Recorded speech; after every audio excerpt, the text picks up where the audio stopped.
Hey everybody, I just wanted to make this video this afternoon. I made one because of a request, the one about imaginations, and this was also a request. And they wanted me to, this dad and son had been talking about Joseph, and they said that would be good for them if I'd make one about Joseph, and I'm going to try to do that. Um, of all the stories in the Bible, I love the one about Joseph. Um, I guess my favorite is about Solomon, as I said the other day, but the next one will be Joseph. My name is Joseph. My dad's name was Joseph Payne Cantrell Jr., and my name is Joseph Dale Cantrell. I go by Dale. Nobody calls me Joseph. Well, Melinda might if she needs me and get my attention for something. But they even tried to call me Joseph in school, and I wouldn't answer to them because that's not my name. That's my dad's name. Sometimes it might come in handy if somebody calls, a salesman calls and wants to speak to Joseph, because I know that they don't know me, especially if they call from New York or somewhere and they want to speak to Joseph. So, but I love the story about Joseph. It's a story of. Um, I preach a sermon that I preached at Meridianville, and it was, I guess you call it yo-yo Christians. People that are down here today, the next time you see them, they may be up here, they're up and down like a yo-yo. If God wanted to find you, would he know where to find you? Does he find you up high, or does he find you down in the basement? I've always strived to be kind of steady as you go. That's what I love to do. So Joseph, he could have been the victim, but he was a victor. And uh, he had a bunch of brothers. His daddy really loved Joseph, and he made him a coat of many colors. Joseph always, throughout his life, had dreams, or he could interpret dreams. And he had this dream where his dad and his brothers were going to bow down to him. And it angered his brothers. That many coat of many color in that dream, it just sealed his doom with them. And so they were out together. They had their opportunity, and they saw an open pit, had no water in it, and they threw him down in there. They took his coat of many colors. They killed some kind of an animal, and they dipped his coat in blood. And that's what they told. They went back and told his dad that an animal had surely torn him to pieces. But Joseph did not take the victim's role. Losers have excuses and winners have commitment. Uh, there's so many people that would just love to be. People in the hospital, these people that's suffering from coronaviruses in intensive care, they would just love to be where you're at. People in other countries would just love to be over here where you're at. They would take a canoe and paddle it to get over here. They just give everything to be in your shoes.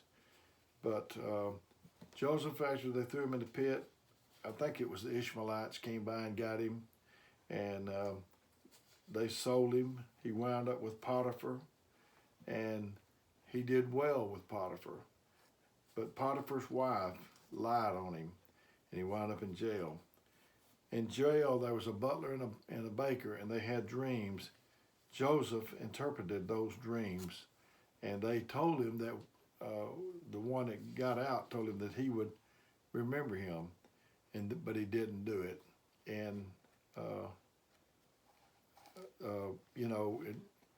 it seemed like Joseph was lied on so much. But anyway, then Pharaoh had a dream, and whichever one it was told Pharaoh that Joseph had interpreted a dream for him. The dream that Pharaoh had troubled him, and Joseph interpreted it where it was going to be, I think, 7 years of plenty and 7 years of famine. And Joseph told him he needed to pick out somebody wise that could help him in those 7 years of famine. And that's what happened. That is what happened. He made Joseph the number 2 man over Egypt, just under him. He gave Joseph access and control over all the things. And we're automatically entered into the game of life. You might as well make the best of it. And the time is running out. There's no time for grudges. We spend so much time majoring in the minor and minoring in the major.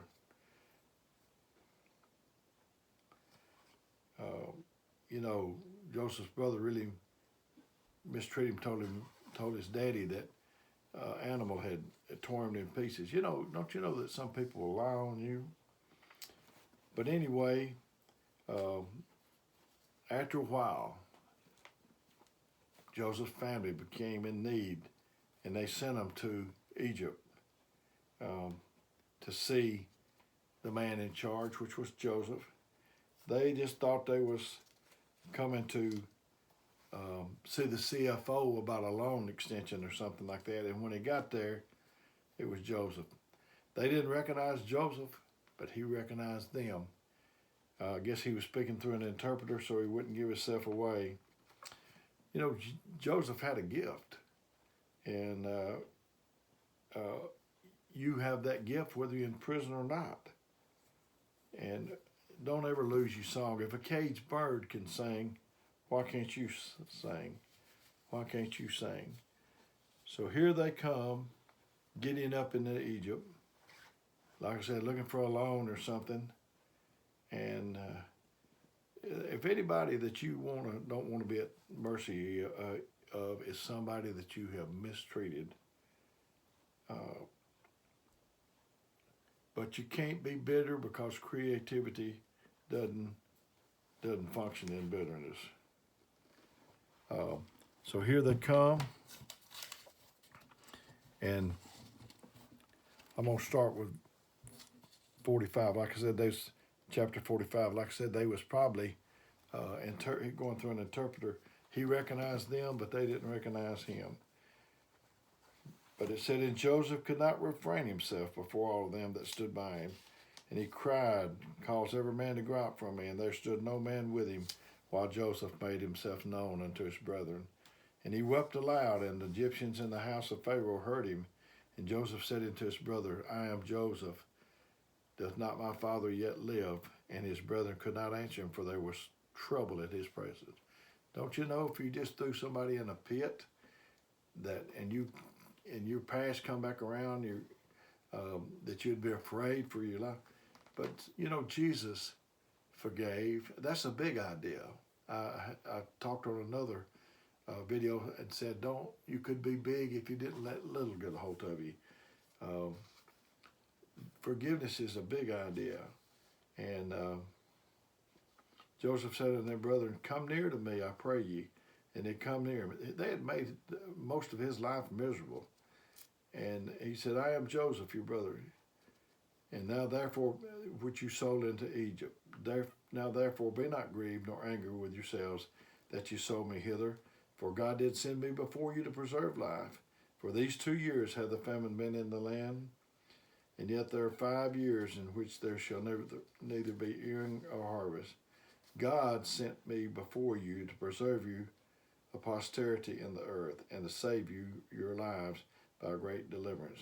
For now it was not you that sent me hither, but God, and he made me a father unto Pharaoh and the Lord over all his house, and a ruler throughout all the land. And he saved his brothers through all of that. What a act of forgiveness. We somebody does us wrong, and if we let the flesh rule and we get a chance, we want to do that back to them again. And but to love your enemies, to pray for them that despitefully use you. That Joseph is such a great example in the Bible. And so when you have opportunity and you come across somebody that's done you wrong, and you can do them right. I want my hands to be clean. I don't want anybody's blood on my hand. I don't want my hand to be on the back of anybody. He said, lift up holy hands without wrath or doubting. I'd like to be able to lift my hands up and say, Lord, examine my hands. You see that there's no man's blood on there, and I've treated everybody right, Lord. I had someone ask me one time, said, how is so-and-so getting away? How are they getting away with that? Maybe mistreating you or something like that. And I said, the answer is they're not getting away with anything. You're not getting away with anything. I'm not getting away with anything. And nobody is getting away with nothing. If somebody's doing you wrong, you don't have to do anything except pray for them and try to love them. And God will take care of the rest. Just be sweet in your soul. Just be sweet in your soul. That's the answer. And God will fight your battles. When a man's ways please the Lord, he maketh even his enemies to be at peace with him. May God bless you is my prayer.